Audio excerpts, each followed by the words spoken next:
The biting December wind whipped through the deserted streets of Manhattan, carrying with it the last traces of snow that had fallen during the afternoon. Arthur Vasquez watched the city through the window of his armored Mercedes-Benz, his dark brown eyes reflecting the flashing lights of the buildings that passed like ghosts in the night.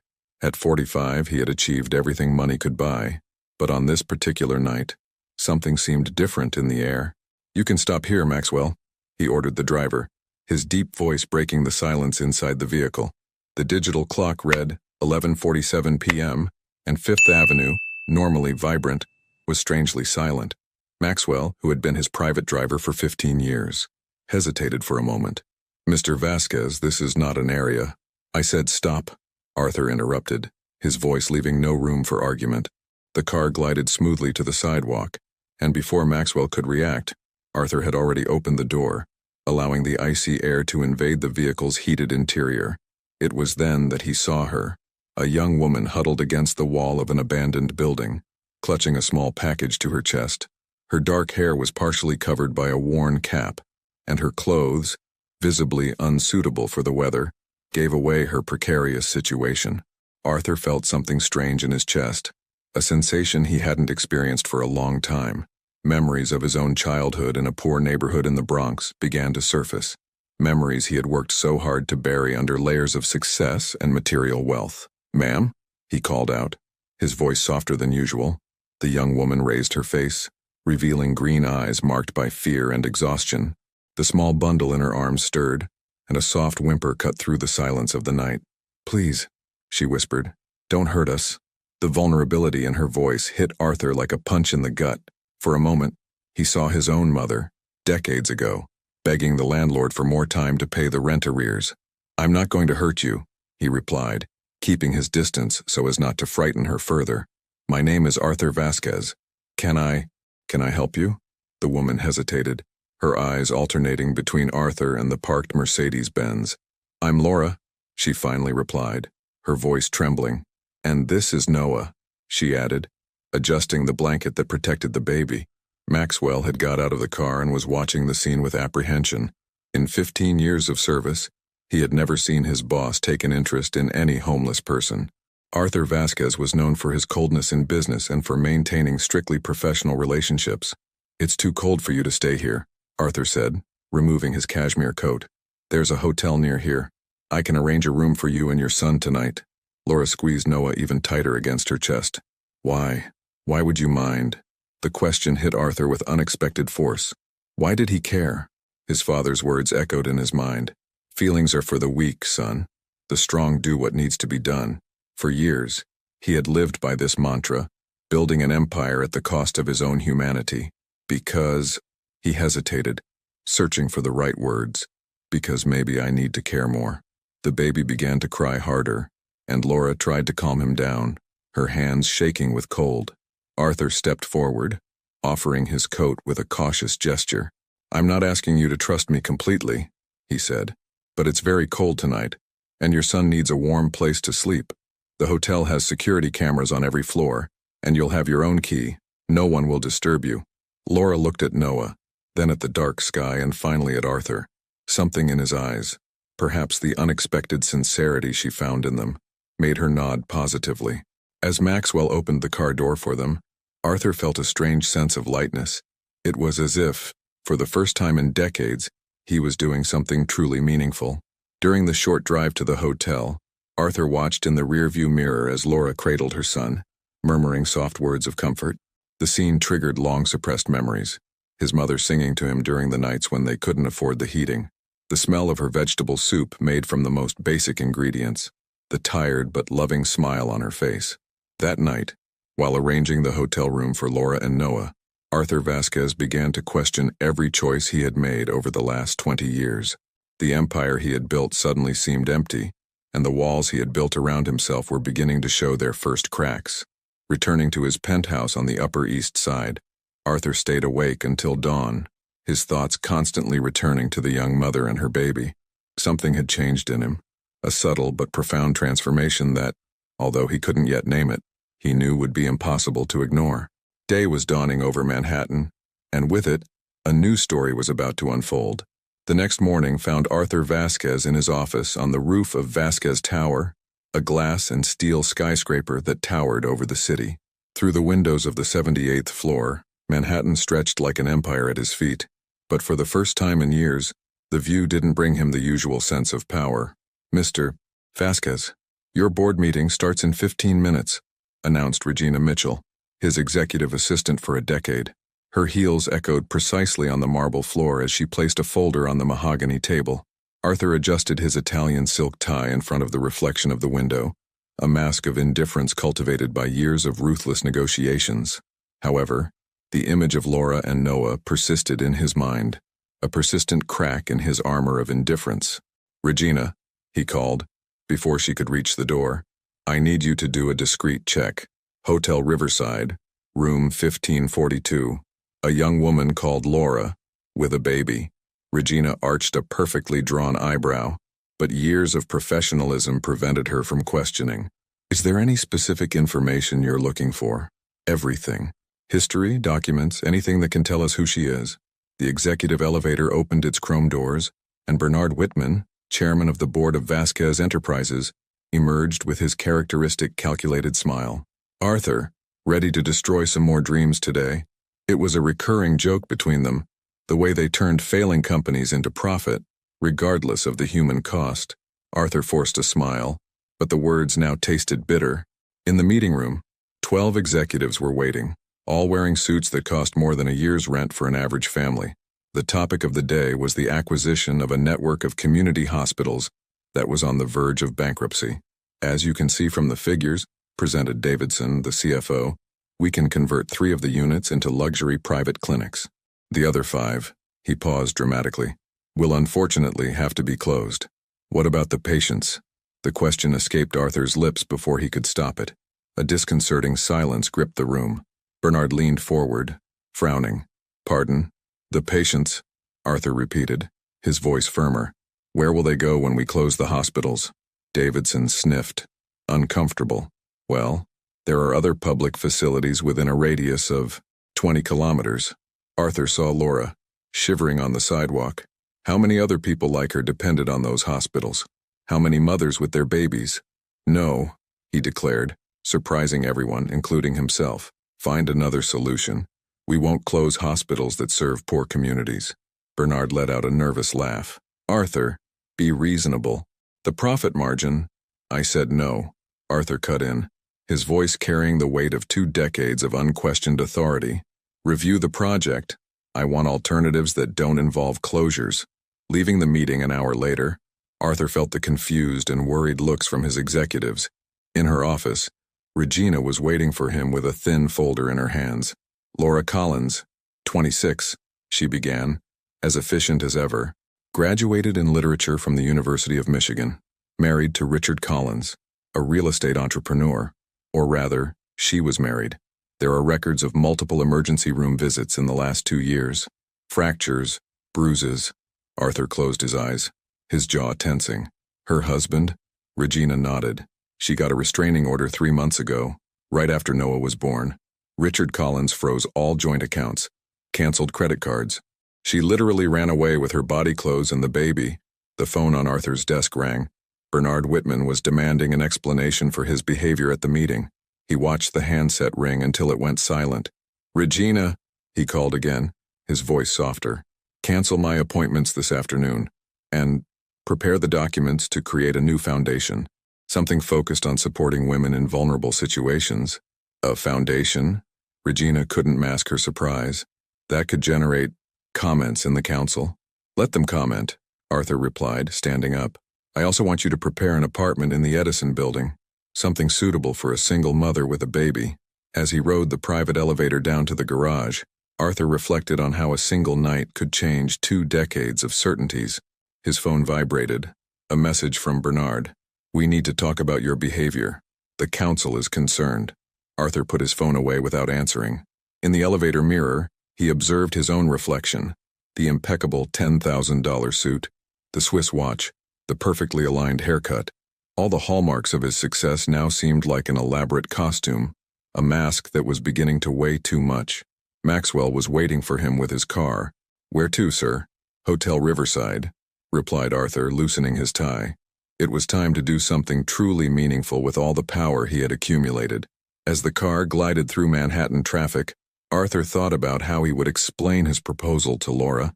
How would he convince a woman who had run away from a rich, controlling man to accept help from another rich man? The irony didn't escape him, but something had changed. For the first time in years, Arthur Vasquez wasn't thinking about profits, margins, or acquisitions.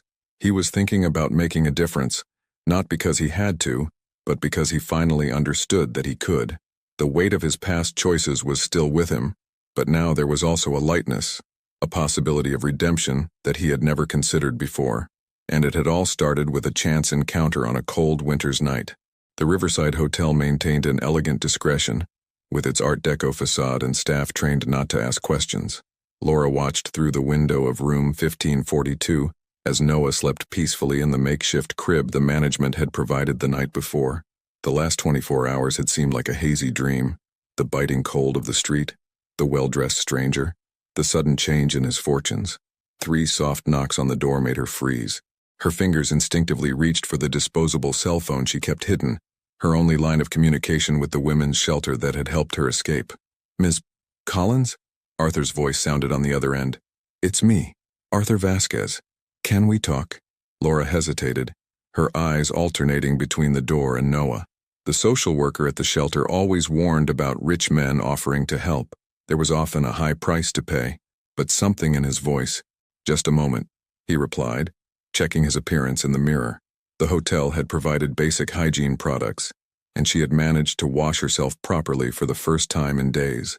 When she opened the door, she found Arthur holding 2 brown paper bags. "I brought lunch," he explained, keeping a respectful distance. "I thought we could talk." Laura nodded, allowing him in but keeping close to the open door. "Noah's asleep," she whispered, indicating the crib. Arthur placed the bags on the small table in the bedroom and began to take out containers of food. "I didn't know what you liked, so I brought you some options. There's salad, soup, sandwiches." "Why are you doing this?" Laura interrupted, her voice trembling slightly. "What do you want in return?" Arthur stopped, his hands hanging over the containers. For a moment, he looked truly vulnerable. "Can I tell you a story?" Laura crossed her arms protectively, but nodded. "When I was 6, he began, taking a seat on one of the chairs. "My mother ran away with my father for the first time. He was, well, let's just say that Richard Collins isn't the only man who uses money as a weapon." The name of her ex-husband made Laura turn pale. "Did you look into me?" "I needed to know if you were really safe," Arthur admitted. "But let me continue. On that first escape, like, we ended up in a shelter in the Bronx. There was a lady there, Doña Carmen, who helped women like my mother. She didn't have much, but she shared everything she could." Noah stirred in his crib, making a small noise. Laura immediately moved towards him, but the baby just lay there, continuing his sleep. "My mother came back for him," Arthur continued, his voice lower. "She came back 5 times before she finally managed to leave for good. I was 12 when she died. Pneumonia, because he forced her to sleep in the garage one winter's night as punishment." Laura slowly sat down in the other chair, her defenses beginning to drop. "I'm sorry. I spent years burying that story," Arthur confessed. "I built an empire trying to prove that I was different from him, but in the process," he paused, running his hand over his face. "In the process, I may have become more like him than I'd like to admit. Until last night," Laura added softly. "Until last night," he agreed. "Seeing you and Noah was like being transported back to that shelter in the Bronx. And for the first time in decades, I was reminded of Doña Carmen, of how one small act of kindness can change everything." Laura reached out hesitantly, taking one of the sandwiches. "Richard," she began, her voice breaking. "At first, he was different, charming, attentive. We met at college. I had a scholarship in literature. He said my love of books was adorable." "When did you change?" Arthur asked gently. "Gradually. First it was comments about my clothes, then about my friends. When I graduated, he suggested that I didn't need to work. After all, he could give me everything. Then came the house rules, the controlled hours, the passwords to my emails." Noah began to cry, and Laura quickly got up to pick him up. Arthur watched as she soothed him naturally, murmuring sweet words. "The first time he hit me, she continued, still cradling Noah, was when he found out I was pregnant. He said that I had planned everything to trap him. Ironically, it was Noah who gave me the strength to leave. The idea of him growing up seeing that. You're stronger than you think, Arthur said. And I want to help, not out of pity or some kind of exchange, but because I can, because I should. Laura looked at him longingly, assessing, how do I know I can trust you? You don't know, Arthur answered honestly. But I promise to be transparent. I have an apartment in the Edison building, furnished, secure, with 24-hour concierge. It's been empty for months. I'm also setting up a foundation to help women in a similar situation to yours. You could help us structure it, with your experience. A job? Laura asked in surprise. A purpose, Arthur corrected.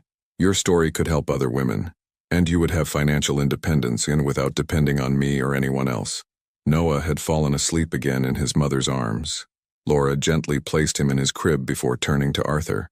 When I was a child, she said softly, I read stories about knights in shining armor saving people in danger. After Richard, I learned that fairy tales don't exist. But maybe there are people trying to make up for their own mistakes by doing something good. Arthur felt a lump in his throat. So, you accept? Laura looked at Noah, then at the window that showed the city outside. A city that just a few days ago seemed so hostile, and now, inexplicably, offered a new chance. I accept, she replied, not for the fairy tales, but for the chance to write my own story. The move to the Edison building took place quietly on a Wednesday morning. Arthur watched from the lobby as Laura, carrying Noah, entered the elevator accompanied by Regina, who had personally coordinated every detail of the installation of the apartment on the 18th floor. Mr. Vasquez, called Maxwell, who was waiting near the car. Mr. Whitman called again. That's the 5th time this morning. Arthur adjusted the watch on his wrist, an automatic gesture that had become a nervous tick in recent days. The council had been in an uproar since its decision on the community hospitals, and the sudden creation of the foundation had only intensified the speculation. Tell them I'm in an important meeting, he replied, although he knew the excuse wouldn't last long. In the elevator, on the way to his office, Arthur reflected on the changes of the last few weeks. His cell phone vibrated. A message from Victoria, his ex-wife. We need to talk about your erratic behavior. Bernard called me. Typical. Victoria and Bernard had always been close, sharing the same ruthless view of business.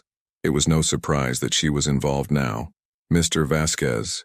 Regina met him as soon as the elevator doors opened on the top floor. The foundation's documentation is ready for your review, but, she hesitated, something rare in her always confident demeanor. But, the board has called an extraordinary meeting for this afternoon.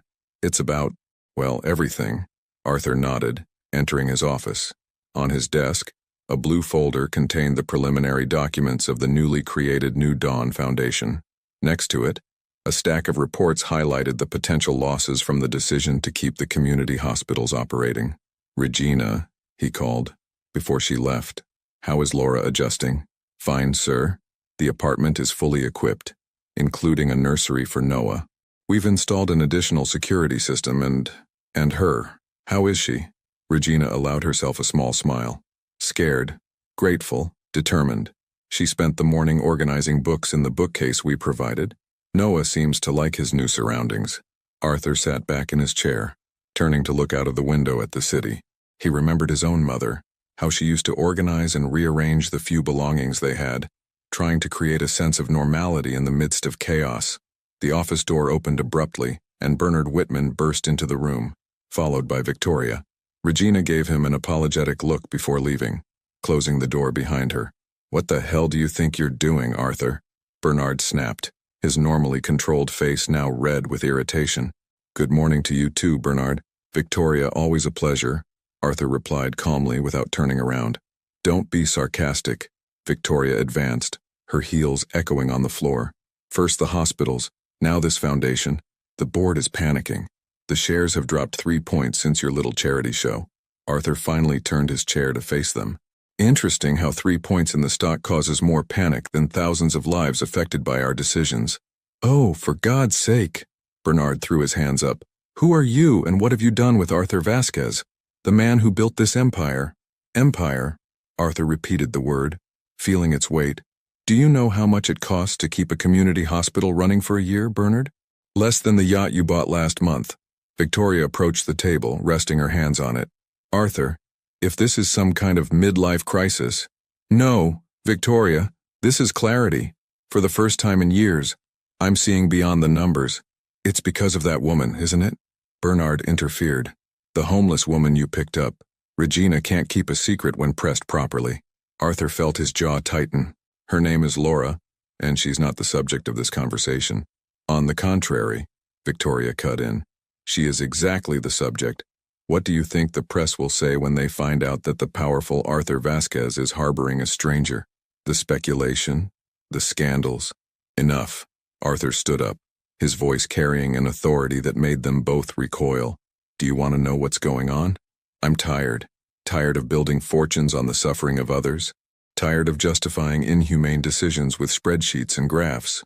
Arthur, Bernard tried to intervene. I haven't finished. The hospitals will stay open. The foundation will be set up. And if the board has a problem with that, fine. I have 51% of the shares. Let them try to stop me. Victoria laughed. A cold, calculated sound. You really have changed, and not for the better. On the contrary, Arthur replied, his voice softer now. I'm getting back to who I should have been all along. The phone on his desk rang. It was Regina. Mr. Vasquez, Laura is on line 2. Something about Noah having a fever. Arthur didn't hesitate. I need to take this, he told his unwelcome visitors. Regina will show you out. As Bernard and Victoria left, casting furious glances at each other, Arthur picked up the phone. On the other end of the line, Laura's worried voice reminded him exactly why all these changes were worth it. I'm coming over, he said, reaching for his coat. I'll call the pediatrician who's been seeing the family for years. As the elevator descended into the lobby, Arthur found Maxwell already waiting with the car. On the way to the Edison building, he reflected on how, in just a few weeks, his priorities had changed so drastically. His phone vibrated again. More messages from the board, more veiled threats, more worries about the company's image. Arthur hung up the handset. There were more important things now than financial statements and quarterly reports. For the first time in decades, Arthur Vasquez was breaking down the walls he had built around himself, and although the process was painful and frightening, it was also incredibly liberating. Dr. Harrison's pediatric office maintained that typical welcoming atmosphere, with walls decorated with cartoon characters and a colorful aquarium in the reception area. Laura held Noah to her chest, while Arthur stood by the window, trying to maintain his professional composure despite the obvious concern on his face. It's just a common viral infection, explained Dr. Harrison, adjusting his gold-rimmed glasses. Nothing that a few days of rest and proper medication won't solve. Laura let out a sigh of relief, kissing Noah's still warm forehead. Are you sure? He's never been sick before? Absolutely, smiled the doctor, scribbling down a prescription. First fever is always scary for first-time mothers. Arthur watched the interaction, suddenly remembering his own mother, Carmela Vasquez, and her sleepless nights when he fell ill as a child. Those were the times when they couldn't afford private consultations, depending on the goodwill of doctors in public hospitals, the same hospitals he was now fighting to keep open. Dr. Harrison, Arthur approached, his voice softer than usual. Could you recommend any other pediatricians? We're setting up a network of professionals to assist families in vulnerable situations through the New Dawn Foundation.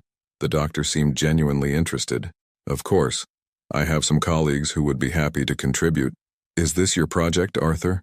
I confess I'm surprised. People change, doctor, replied Arthur, exchanging a meaningful glance with Laura. Back at the Edison building, Laura insisted on making Arthur a coffee as a thank you. The apartment, although luxurious, was already showing signs of her personality.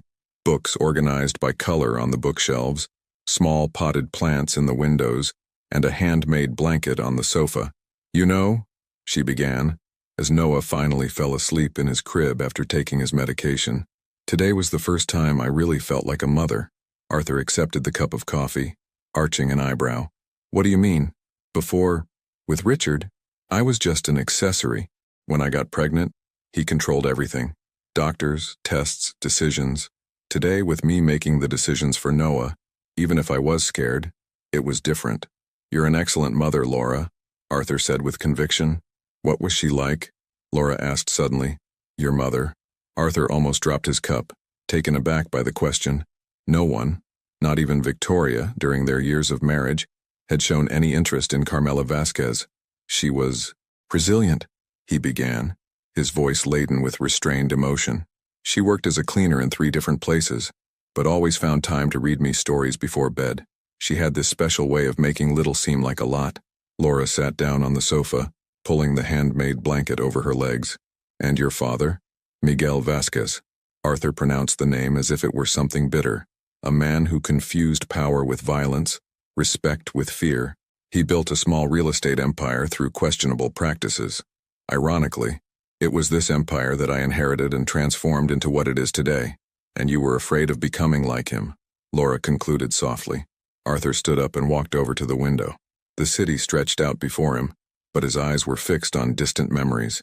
When I started in business, I promised myself that I would be different, more ethical, more humane. But at some point, he paused, running his hand over his face. At some point, the pressure for results, the fear of appearing weak like my mother. You're not weak, Laura interrupted firmly. What you're doing now, standing up to the council, creating the foundation, that takes more strength than maintaining a facade of toughness. A soft cry came from the bedroom, and Laura stood up instantly. Arthur watched her walk over to the crib, her protective posture so reminiscent of his own mother that his chest ached. You know what's funny? She continued, nuzzling Noah gently. Richard always said I was weak for loving books, for being moved by stories. But it was books that saved me, that gave me the courage to imagine a different life. Arthur approached the crib, watching Noah as he gradually calmed down. What kind of stories do you like? Stories of redemption? Laura smiled softly. Characters who find their humanity after years lost in darkness. Arthur's phone vibrated in his pocket. Another message from the council, probably. He ignored it. Laura, he said seriously, I want you to lead the Foundation's educational program. Community libraries, book clubs for women in shelters. Arthur, I don't know if you understand these women, he insisted. You know the power that stories have, and most importantly, you're strong enough to show your own scars as proof that there is hope. Laura looked at Noah, then at Arthur. Why are you really doing all this? Because, he replied after a moment's thought, maybe I need redemption too. And maybe, by helping you and others, I can finally make peace with that scared little boy who promised never to be like his father. The sun was beginning to set over Manhattan, painting the sky with orange tones that came through the apartment's windows. Noah had fallen asleep again, and in the silence that followed, both Laura and Arthur remained there, each lost in their own thoughts about the past, the present, and the possibilities of the future. It was as if the echoes of the past were finally starting to turn into something new, something that could perhaps heal old wounds and create new paths for both of them. The meeting room on the top floor of Vasquez Tower buzzed with restrained tension. 12 board members, Victoria and Bernard, occupied their usual chairs around the polished mahogany table. Arthur, standing in front of the projection screen, was presenting the New Dawn Foundation's figures. As you can see, he indicated the graphs. The initial investment of $50 million will be distributed between 3 main fronts: housing support, educational programs, and medical assistance. 50 million, Bernard practically spat out the words. Have you completely lost your mind? That's less than we spent last year on executive bonuses, Arthur replied dryly. And before you start with the usual arguments, yes, it will temporarily affect the value of the shares. No, I don't mind. Victoria stood up, her impeccable suit contrasting with her tense expression. Arthur, as your ex-wife and a member of this board, I need to express my concern. First the hospitals, now this. And there are rumors about a certain guest in the Edison building. Arthur felt his jaw tighten. He knew this moment would come, the moment when his personal and professional lives would collide publicly. Laura Collins, he pronounced the name clearly, surprising everyone with his directness. Yes, she's living in one of my properties. Yes, she will be the director of the Foundation's educational program. And no, I'm not asking anyone's opinion on this. That's a conflict of interest, protested Davidson, the CFO. No, that's doing the right thing, Arthur retorted, his voice carrying an authority that silenced the room. Laura has a background in literature, relevant personal experience, and, most importantly, understands exactly what these women need. Bernard stood up abruptly, his hands flat on the table. And what happens when the press finds out? Business tycoon shelters young single mother. The tabloids will have a field day. Let them have it, Arthur replied calmly, although his heart was racing. Maybe it's time to show that there's more to Vasquez Enterprises than quarterly balance sheets. At that moment, Regina quietly entered the room, handing Arthur a note. His eyes quickly scanned the words, and his expression changed subtly. "If you'll excuse me," he said, picking up his papers. "I have an unavoidable appointment." "This meeting isn't over," protested Bernard. "Yes, it is," Arthur replied, already heading for the door. "Regina will distribute the Foundation's complete documents. Study them. Next week, we'll start implementation." In the elevator, Arthur reread the note. Richard Collins was seen near the Edison building. His heart froze. 20 minutes later, he found Laura in the apartment, pale but composed, with Noah asleep in her arms. "The security guards prevented him from entering," she explained, her voice trembling slightly. "But he was there, Arthur. How did he find out?" Arthur sat down heavily on the sofa, probably through the council. "They looked into his past." Laura nodded slowly, processing the information. "So it begins," she murmured. "Laura, if you want to give up—" "No," she interrupted him firmly. "I'm not giving up. Not this time." She cradled Noah in her arms before continuing. "Do you know what I've learned over the last few months? That sometimes the price of change is facing exactly what you run away from." Arthur watched as she kept her composure, even though she was clearly frightened. "I'll beef up security," he promised. "And maybe it's time to make everything public on our terms." "What do you mean?" "An interview," he explained. "About the Foundation, about the educational program, you as director, sharing your vision for the project. Nothing personal, just professional." Laura considered the proposal. "And when they ask about my story, you decide how much you want to share," Arthur replied softly. "But maybe your story can give other women courage."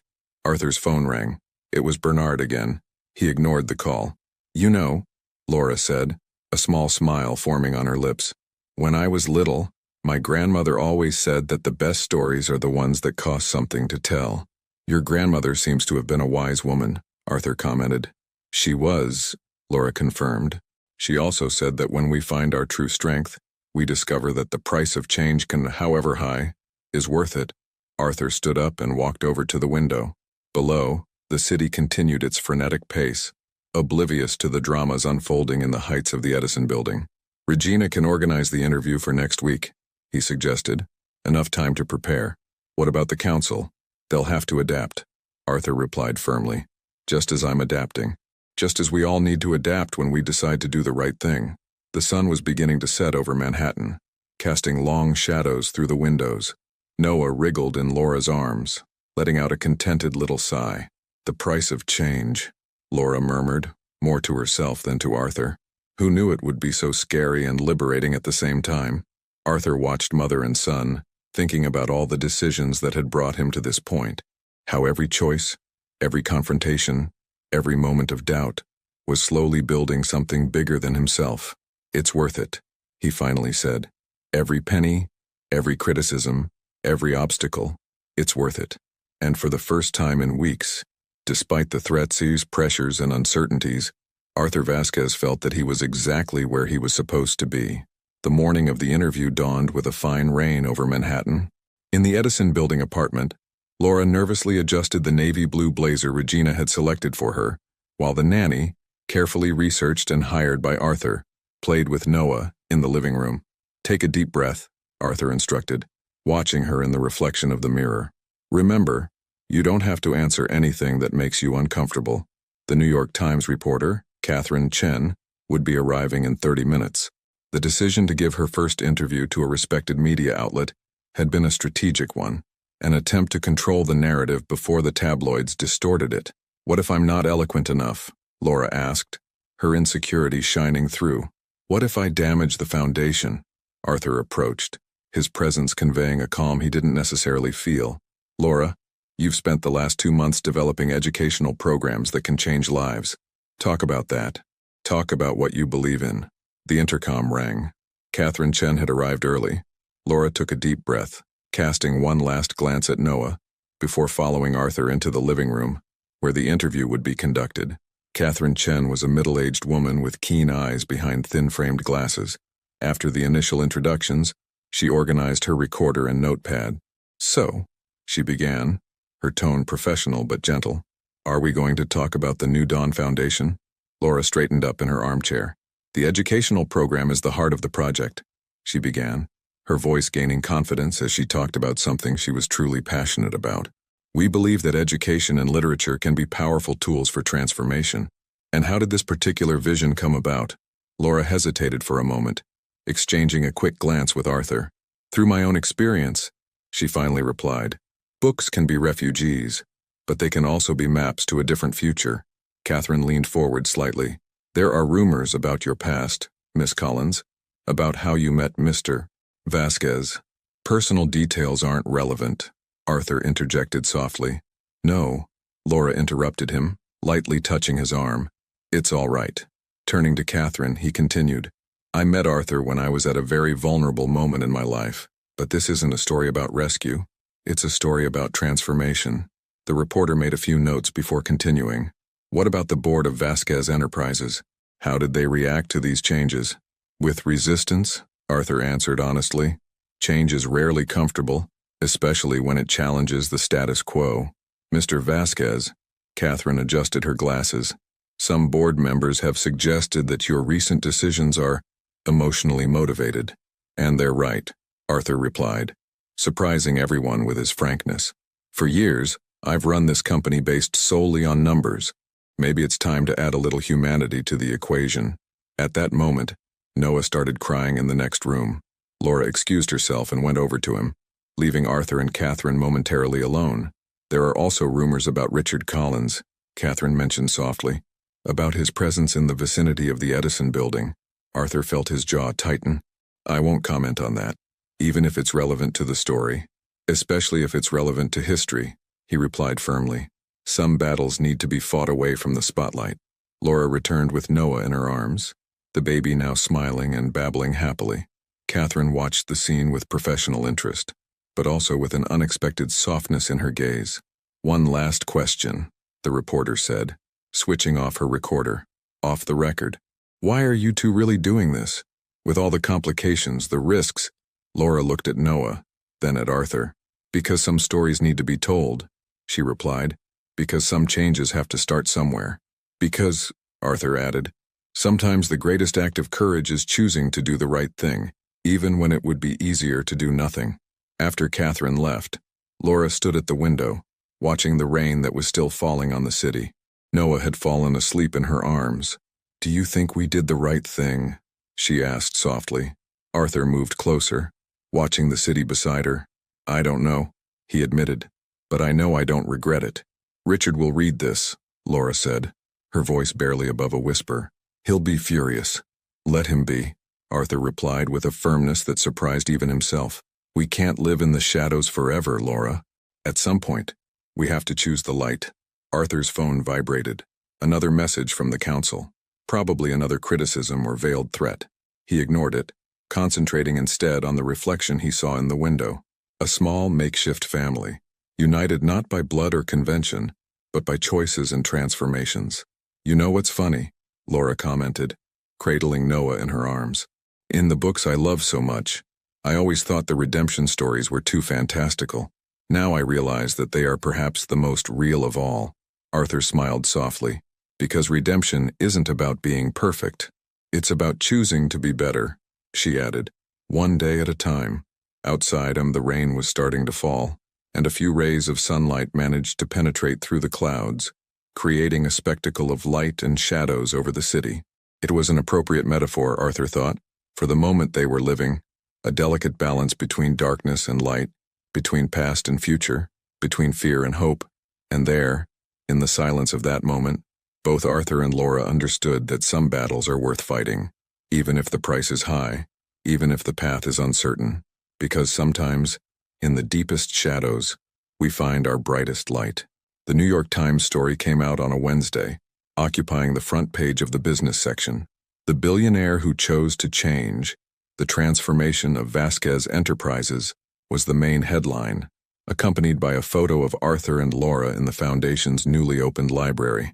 Regina entered Arthur's office carrying several copies of the newspaper and a worried expression. "Reactions are mixed," she informed him, depositing the periodicals on the table. "Social networks are buzzing." Arthur flipped through the paper until he found the full article.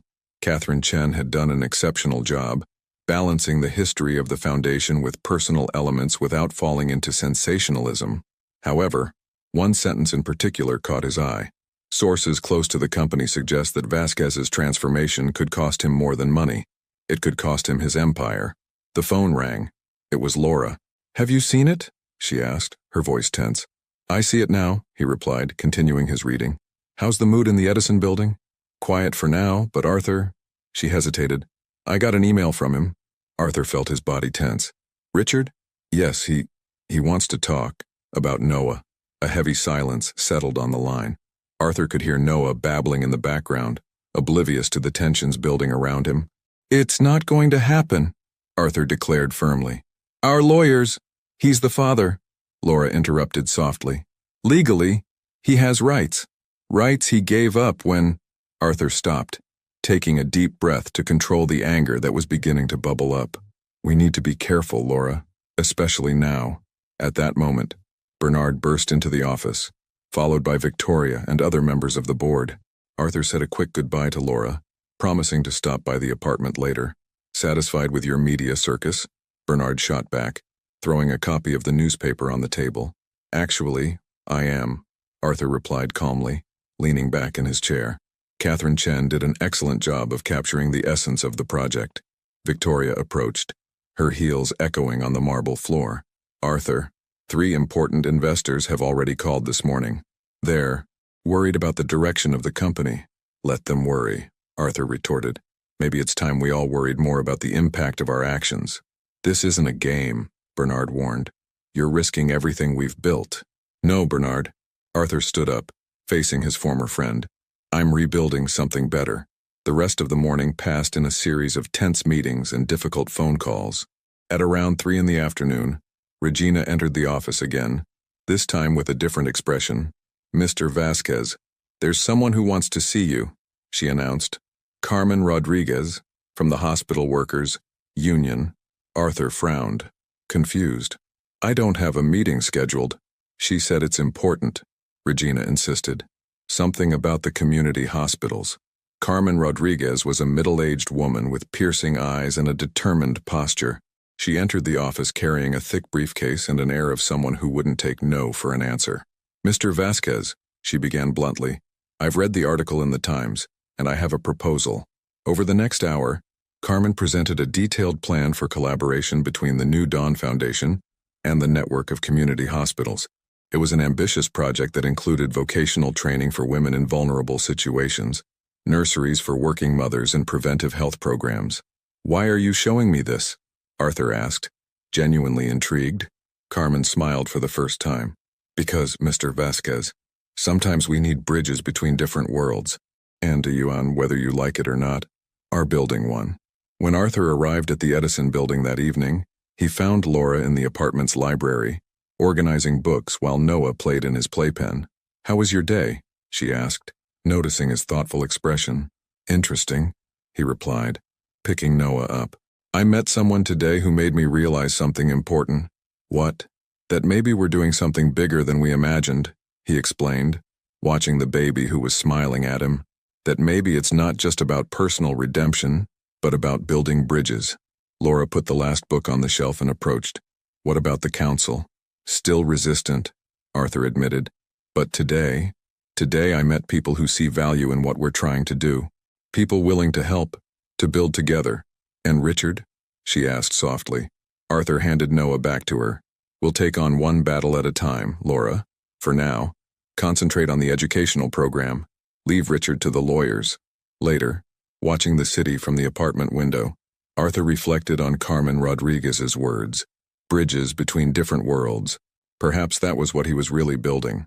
Not just a foundation or a different legacy, but connections between realities that should never have been so far apart. His phone vibrated with a message from Regina.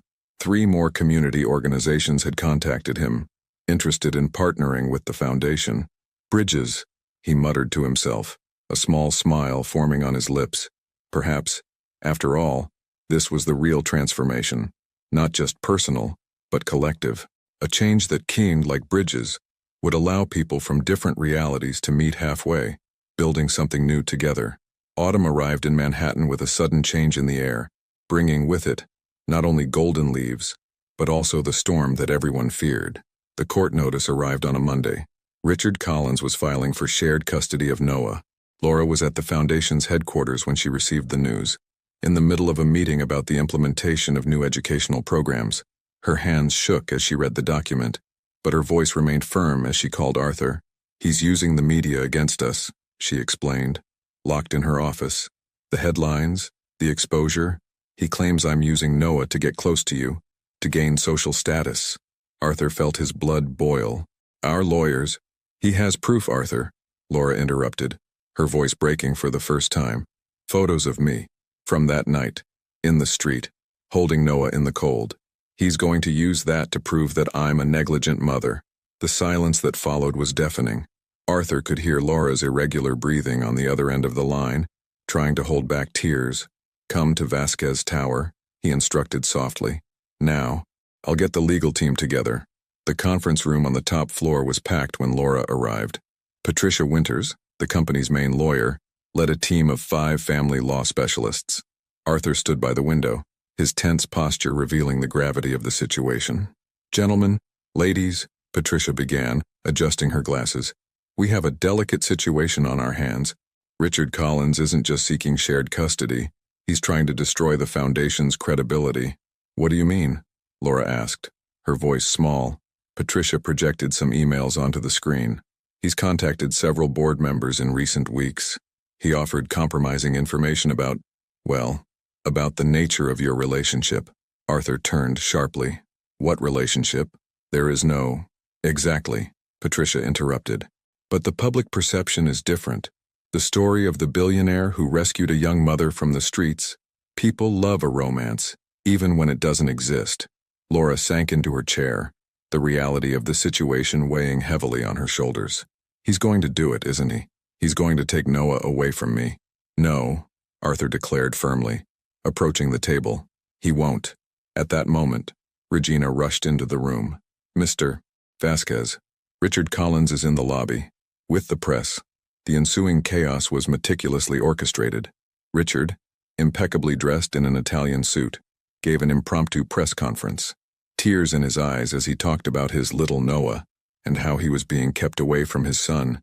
"All I ask for," he declared to the cameras, "is the chance to be a father, to be a part of my son's life. But certain people," he cast a meaningful glance at the top of the building, "seem to have other plans." Arthur watched the live feed on his phone, his jaw tense. Laura stood next to him, pale but erect, years of trauma and fear converging in that moment. "He hasn't changed a bit," she whispered. "He's still the same manipulator as ever." It was then that Arthur had an idea, a dangerous, risky idea, but one that could change everything. "Patricia," he called out, "how much material do you have on Richard Collins' business activities?"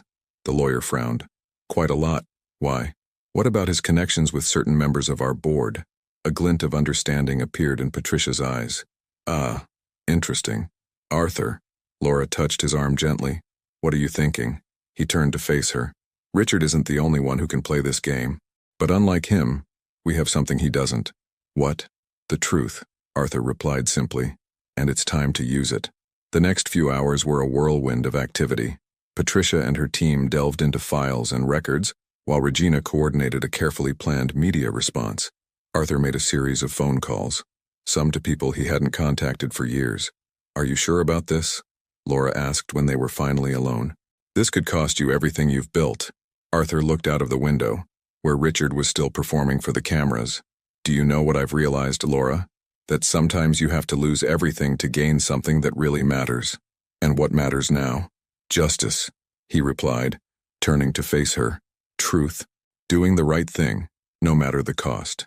That night, while the literal storm was brewing over Manhattan, Arthur Vasquez was preparing for his own storm. In his office, a pile of documents waited, evidence of decades of corruption, manipulation, and abuse of power, not just by Richard Collins Bystein but by everyone who supported him. "Tomorrow," he said to Laura as he walked her to the car that would take her to the Edison building, "we're going to show the world who Richard Collins really is. And more importantly," he smiled softly, "we're going to show them who you really are." The rain began to fall, first gently, then in torrents. It was fitting, Arthur thought, that the biggest battle of their lives should begin like this, with a storm that would wash everything away, leaving only the truth in its wake. "Are you ready?" he asked. Laura looked at Noah, sleeping peacefully on her lap, then back at Arthur. "Yes," she replied with a firmness that surprised them both. "I'm ready to fight." The morning after the storm brought relentless clarity. The main newspapers in New York carried headlines that shook the foundations of corporate power. Empire of Shadows, Richard Collins' shady connections, Vasquez Enterprises exposes corruption scheme, The Price of Truth, the story behind the battle for Noah Collins' guard. Arthur watched the monitors in his office, where different news channels were simultaneously broadcasting the repercussions of the revelations. Patricia Winters had orchestrated a precise and devastating attack, releasing documents, emails, and financial records that exposed not only Richard Collins, but an entire network of corruption that stretched across several companies, including members of Vasquez Enterprises' own board. "The first resignation requests have already started to arrive," Regina informed us, entering the room with a stack of papers. "Bernard Whitman, Victoria, 3 other board members." "And Richard?" Arthur asked, without taking his eyes off the screens. "He's disappeared," Regina replied. "But our lawyers have already filed requests for investigations in 3 different states. The evidence is substantial." The phone rang. It was Laura. "You need to see this," she said, her voice carrying an emotion that was hard to define. "Turn the TV on to Channel 4. Arthur switched on one of the monitors and his heart almost stopped. On the screen, a woman he recognized as Richard's former secretary was giving a live interview. "Years of abuse," she said, tears in her eyes. "Not just with Mrs. Collins. There were others before her. He had a pattern. He conquered. He isolated. He destroyed. And we all stayed silent out of fear. There are more," Laura continued on the phone. "Other women are speaking out. Former employees, former girlfriends. Arthur, it's falling apart. Everything is falling apart."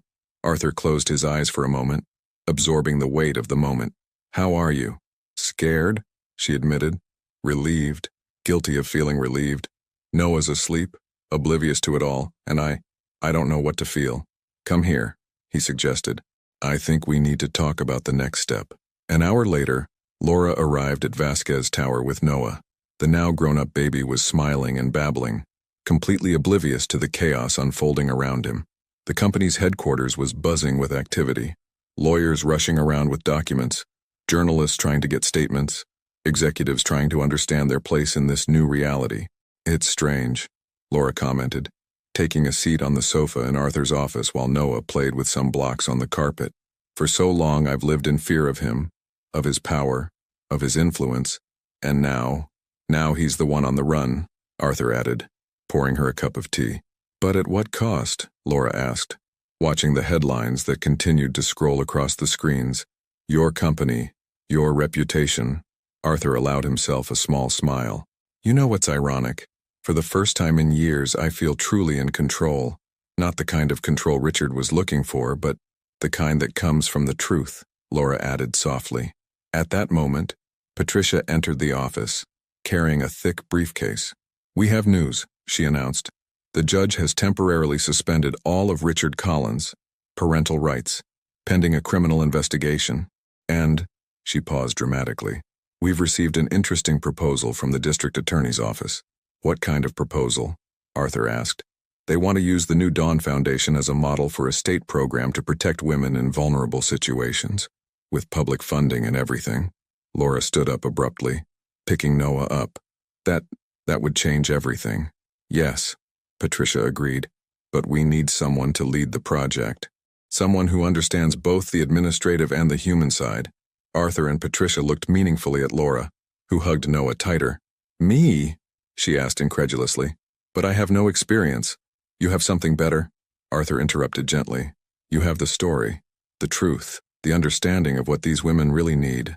Laura looked out of the window, observing the city that, just a few months ago, had seemed so hostile and frightening. Now somehow it seemed full of possibilities. "What about the company?" she asked, turning to Arthur. "With half the board resigning, maybe," he replied. "It's time to rebuild something completely new, something that unites business and purpose in a way that really makes a difference." Noah let out a happy laugh, breaking the tension of the moment. Laura put him down again, watching him play with his blocks, building and rebuilding little towers. "Like him," she murmured, tearing down to build something new. Arthur moved closer, watching the baby. "The difference is that he's not afraid to start again. Every time the towers fall, he simply rebuilds. With joy," Laura added, "without carrying the weight of what was destroyed." Regina entered again, this time with more newspapers and a curiously optimistic expression. "Stocks have stabilized," she announced. We've received dozens of messages of support from other companies, from social organizations." Arthur and Laura exchanged a meaningful glance. Perhaps, they both thought, reconstruction wasn't just about fixing what was broken, but about creating something entirely new from the ruins of the old. "So," Arthur finally said, "are you ready to rebuild?" Laura watched Noah, who had managed to stack his blocks into a tower taller than all the previous ones. "Yes," he replied with a smile. "I'm ready." Outside, the sun was beginning to set over Manhattan, painting the sky with shades of hope and renewal. The storm had passed, leaving in its wake not destruction, but possibilities. It was time to rebuild, not just structures and companies, but lives and futures. And this time, Arthur thought, watching Laura and Noah, the foundation would be much stronger than before. 6 months had passed since the storm that had transformed everything. Winter had given way to spring, and with it, a new era for both Vasquez Enterprises and the New Dawn Foundation. Laura's office on the 20th floor of Vasquez Tower, now renamed the Center for Social Transformation, overlooked the park and had walls covered in photographs. Each picture told a story: the inauguration of the first integrated shelter, the graduation of the first class of the professional training program, the smiling faces of women who, like her, had found a new path. "The figures for the first quarter are in," Regina announced, entering the room with a folder. "The state program has already assisted more than 200 families." Laura smiled, adjusting the most recent photo on the wall, Noah on his first birthday, surrounded not just by her and Arthur, but by an expanded family of foundation employees and beneficiaries. "And Richard?" she asked, although she no longer felt the same tightness in her chest when she pronounced that name. "Still in Switzerland, according to our informants," Regina replied. "The investigations are continuing, but with him out of the country, the important thing is that he can't hurt anyone anymore," Laura added softly. The intercom rang. It was Arthur, asking her to come up to his office. Over the last few months, their meetings had become more than strategy sessions. They were moments of shared reflection, of planning for a future that neither of them had imagined possible. "Have you seen this?" Arthur asked as soon as she entered, pointing to a magazine on his desk. Forbes had an extensive article on the transformation of Vasquez Enterprises, from profit to purpose, how one company redefined corporate success. "It still amazes me," Laura commented, flipping through the pages, "how something that started with so much fear and uncertainty could have turned into this." Arthur stood up, walking over to the window. The view of the city had changed for him. Where he once saw only properties and business opportunities, he now saw communities, stories, possibilities. "I received an interesting proposal today," he said. "Columbia University wants to establish a partnership, a study center focused on companies with a social impact.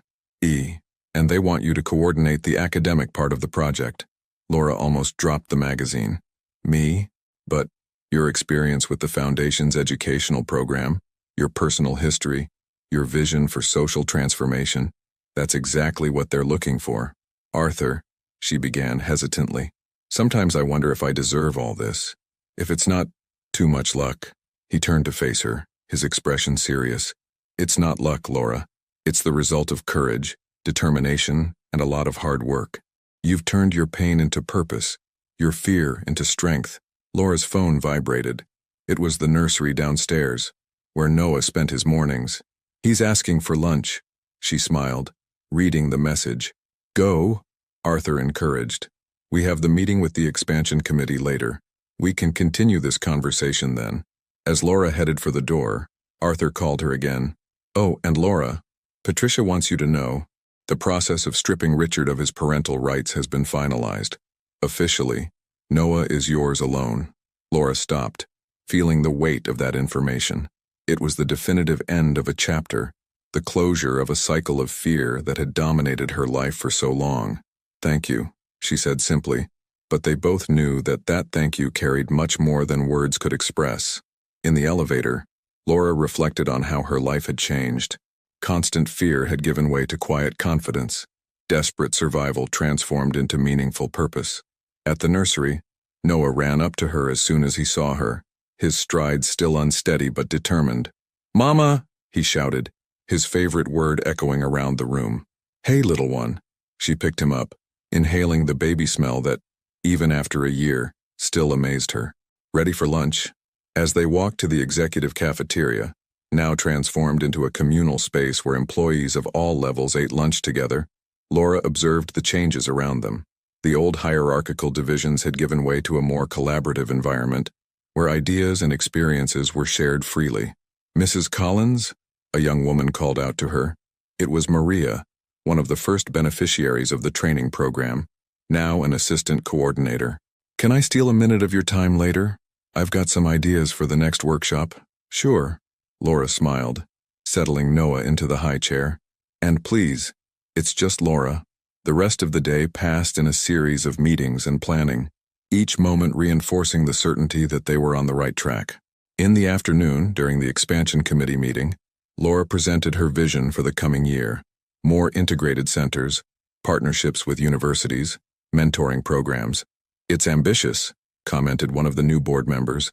"It's necessary," Laura replied with conviction. "Every story we change creates a cascade effect of possibilities." At the end of the day, while organizing her desk to leave, Laura found a small envelope with her name on it. Inside was a simple card in Arthur's elegant handwriting. "Sometimes the greatest gifts come disguised as our greatest challenges.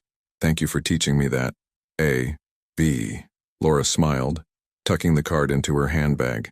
Outside, the city was beginning to light up for the night, thousands of windows shining like earthly stars. Somewhere between those lights, she thought, other stories were waiting to be transformed. And now, finally, she was ready to help tell them. It was an autumn morning when Laura found the letter. She was organizing some boxes in her apartment in the Edison building, now officially hers, after Arthur had transferred the deed to her, when she came across a yellowed envelope addressed to Carmela Vasquez. Her heart raced as she recognized the childish handwriting. It was a letter written by Arthur decades ago, never delivered to his mother. "Dear Mom," the letter began, "today Mrs. Carmen told me that you are in heaven now. I promise that I will be strong, that I will do something important one day, something that would make you smile." Laura held the letter against her chest, silent tears streaming down her face. Noah, now almost 2, was playing on the carpet with his favorite blocks, building and rebuilding his own little worlds. Without thinking twice, she picked up the phone. Arthur was in a meeting when Regina interrupted him. "Excuse me, sir, but it's Laura. She says it's important." 20 minutes later, he was in the apartment, holding the letter with slightly trembling hands. "Where?" he began, his voice breaking. "In the box of old documents," Laura explained softly. "Arthur, you never told me about this letter." He sat down heavily on the sofa, his eyes fixed on the words written by a much younger and more vulnerable version of himself. "I had just found out that she—" He paused, taking a deep breath. "Mrs. Carmen gave me paper and pencil, said that sometimes writing helps to deal with the pain, but I never had the courage to deliver the letter. It seemed too final." Noah approached, offering Arthur one of his pads, an instinctive gesture of consolation that made both adults smile through their tears. "You kept your promise. You know that," Laura said softly. "You did something important, something that would make her smile." Arthur took the pad offered by Noah, turning it over between his fingers. "You know what's funny? For years, I thought I was building an empire to prove something to my father, to show that I could be more powerful than him. But maybe all along I was trying to do something that would make my mother proud." Laura sat next to him, watching Noah go back to his building. "And now, He smiled slightly. I think I've finally understood what she always said, that true strength lies not in how much power you have, but in how you use it. The intercom rang. It was Regina again, reminding them about the opening ceremony of the new reception center that afternoon. Are you coming? Laura asked, getting up to prepare Noah. Arthur looked again at the letter in his hands. Yes, he replied, folding it carefully. But first, I want to make a stop. 2 hours later, they were at the cemetery where Carmela Vasquez rested. It was a simple but well-kept place. Arthur hadn't visited her grave for years. Hi, Mom, he said softly, placing the letter under a small stone. It took me a while, but I think I finally understand. Laura held Noah, keeping a respectful distance as she watched Arthur have his moment. The normally fussy baby was strangely calm, as if he sensed the importance of the moment. When Arthur joined them again, his eyes were watery, but there was a peace in his expression that Laura had never seen before. Ready for the opening? She asked gently. Yes, he replied, picking Noah up on his lap. More than ready. The new Welcome Center was unlike anything they had done before. Located in an old historic building that had been completely renovated, it combined temporary housing, daycare, a vocational training center and medical care, but most importantly, it had a library. In honor of Carmela Vasquez, said the sign at the entrance to the space. She taught us that stories can change lives. During the opening ceremony, Laura watched Arthur give a speech. He talked about transformation, about second chances, about the power of choosing a different path. But most of all, he talked about his mother, for the first time publicly, and how her example had finally shown him the true meaning of success. This place, he concluded, is not just a welcome center. It's a reminder that everyone deserves the chance to rewrite their story. Later, when the guests had left and only the staff remained to organize the space, Laura found Arthur in the library. He was sitting in one of the reading chairs, Noah asleep on his lap, leafing through a children's book. Did you find anything interesting? She asked, taking a seat next to him. The Little Prince. He showed her the cover. It was her favorite. She used to read it to me on difficult nights. Laura smiled, leaning back in the armchair. Do you know what that means? The circle is complete. What do you mean? You started out wanting to prove something, built an empire, lost your way and then found your way back. Through stories, through different choices, through love. Arthur looked at Noah, sleeping peacefully, then at the shelves of books that surrounded them, each volume representing a possibility of transformation for someone. It's not an ending, he said softly. It's a new beginning. The best ones usually are, Laura replied, taking another book from the shelf. And there, in the quiet of the Carmela Vasquez library, surrounded by stories of transformation and possibility, they began another chapter, not just of their own lives, but of the countless lives they would touch through the legacy they were building together. If you had to choose between maintaining your financial empire or sacrificing it to do the right thing and help vulnerable people, which decision would you make, and why? Thank you for watching. If you enjoyed the story, please subscribe to our channel and leave a comment below letting us know what you thought. Your feedback and support mean a lot to us. Stay tuned for more exciting stories.